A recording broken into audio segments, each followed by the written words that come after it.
Então, Quintela, como que você falou que você começou com uns 15 anos, né, a começar a pregar? Sim. E como que foi essa luta aí? Na escola ficaram sabendo? Como que foi na escola, ser um crente na adolescência? Na E adolescência. pregador ainda? Não, foi algo extraordinário. Porque assim, eu sempre fui muito envolvido com todo mundo. Do tipo de jovem, adolescente, que saía pra conversar, fazia amizade. E o pessoal começou a perceber um comportamento diferente.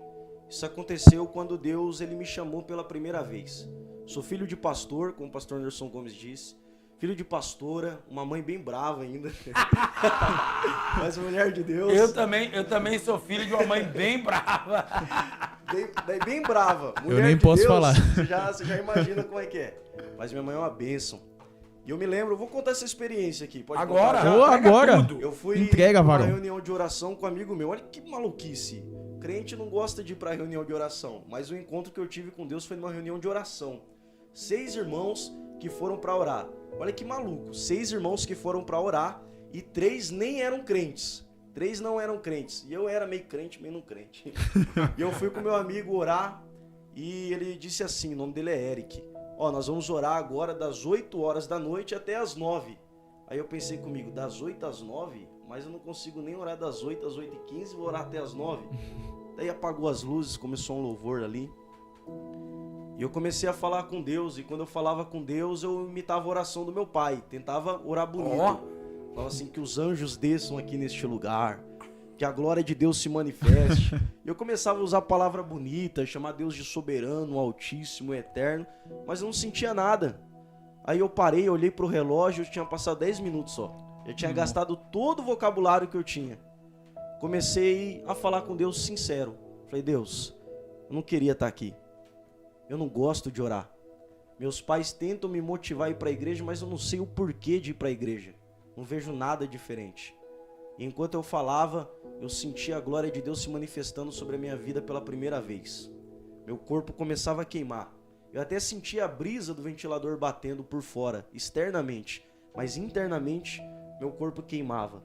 Eu comecei a levantar e correr no meio daquela igreja. O Anderson é pentecostal, ele sabe porque comecei a correr no meio da igreja e me encher com o Espírito Santo. E depois disso minha vida foi transformada. Depois disso eu aprendi o que é a presença de Deus. Cheguei em casa com a costa toda suada. Minha mãe já olhou pra mim, minha mãe me conhece, mas ela errou nessa noite. Ela falou assim, você foi jogar bola e não foi orar, né? Eu gostava de pular o muro de casa pra jogar bola. Falei, não, fui orar e Deus falou comigo hoje. Aí depois disso meu comportamento foi diferente. Na escola, como foi a pergunta, as pessoas começaram a perceber que eu estava falando diferente, andando diferente. Eu levava a Bíblia e começava a ler naquele primeiro amor. Levava a Bíblia para ler nas horas vagas. E eu vou dizer um negócio para você.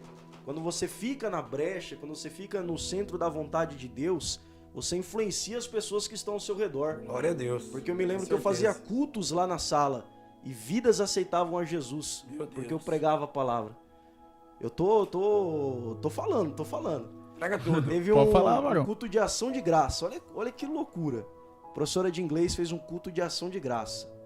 Culto de ação de graça por conta do Dia de Ações de Graça dos Estados Unidos. Certo. E ela falou assim, ó, o Eric, que é o meu amigo até hoje, vai cantar um louvor e depois a gente vai fazer uma oração e vamos comer um alimento. Daí o Eric começou a cantar. Daí ficou aquele vazio, o Eric fazendo um fundo musical. O Eric olhava pra mim e dizia, pega o microfone. Eu já pregava já. Aí os meus amigos que nem eram crentes olhavam pra mim e diziam, duvido você pegar o microfone e pregar. Aí eu olhei pro microfone olhou pra mim, eu olhei pro microfone olhou pra mim. Quando eu vi, ele já tava na minha mão.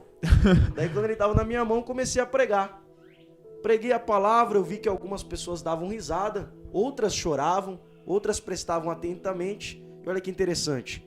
Na noite desse dia, eu fui para um culto pregar. Jovem de tudo, fui para um culto pregar. E eu encontrei ali uma moça da escola que disse que estava na igreja porque me ouviu pregar nesse culto de ação de graça. Ela aceitou Jesus, foi batizada nas águas e até hoje está crente. Então, quando você se coloca na direção de Deus, no centro da vontade de Deus, você consegue influenciar as pessoas que estão ao seu redor. E às vezes a gente fica com vergonha, né? Eu sou jovem, como é que eu vou pregar para o meu outro amigo jovem? Querido, eles podem até zombar no início, mas depois eles irão estar nas mesmas pegadas que você.